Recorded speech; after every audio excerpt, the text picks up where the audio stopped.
You know, all my life, I've known so-called progressives who believe in their heart of hearts that the larger corporate entities, evil private companies, downright horrible, and the power of government, led by well-considered, socially inspired leaders with clear heads and clean hearts, are needed to restrain the evil money-grubbing capitalists. Yeah.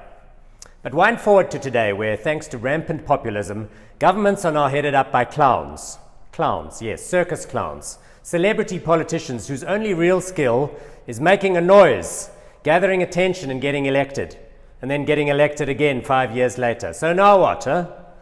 Thanks to the heavy hand of bureaucracy, government departments are mostly staffed by career idiots. Okay, maybe that's a little harsh. Some of them are nice people, I guess.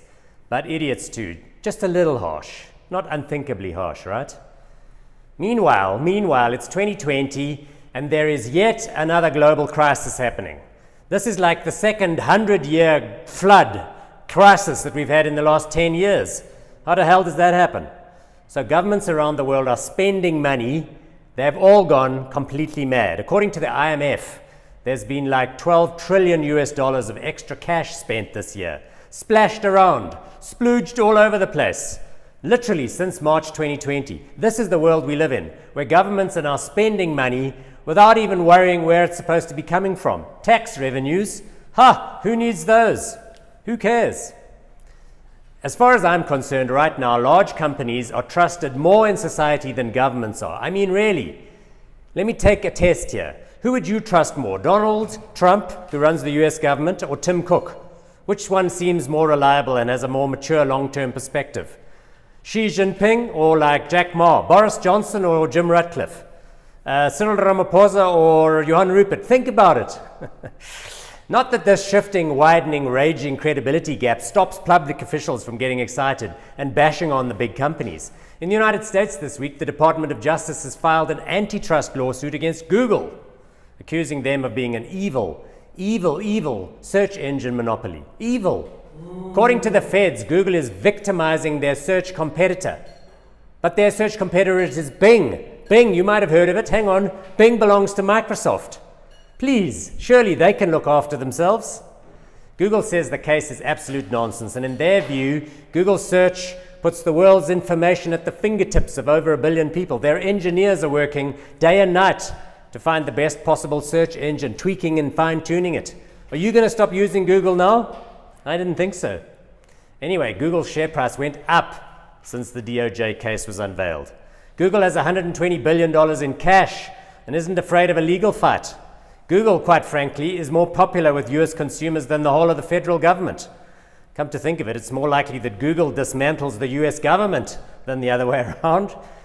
Google CEO Sundar Pichai would make a wonderful head of state. He's 48 years old, an absolute unit. He's a total brain box. He'd be a hell of a lot better at the job than sleepy Joe Biden. Here in South Africa, government misadventures have reached even crazier epic proportions. Here in sunny South Africa, the government doesn't consign itself to the basics like teaching kids or providing health and safety or basic roads, hospitals. They do those very badly, by the way. No, sir. Here in South Africa, they also want to be in the business of business. They want to make power stations to sell electricity. They want to own airplanes and fly rich people around at a loss. And they do so badly, they need fresh bailouts every year. It makes you want to cry. And here's another good example of these people's madness. In a presentation to Parliament's Portfolio Committee this week, the one on communications, Deputy Minister Pinky Kekana said that the SABC needs more money and it's battling to collect TV license payments.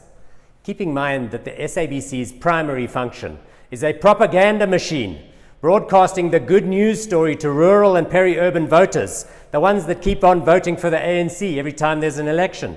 That is the primary function of the SABC in our society. But because the SABC is bankrupt, their latest brainwave is to extend the definition of a TV to include you at home on your mobile phone watching Netflix or YouTube. What? That's right. You have to send the SABC 250 Rand a year for the privilege of watching your on-demand video on your iPhone. Never. To which upstanding South Africans from all four corners of the country have responded with a giant fuck you. Fuck off. Go fuck yourselves. Get the fuck out of here. Not a fuck. You must be out of your fucking minds. Get fucked.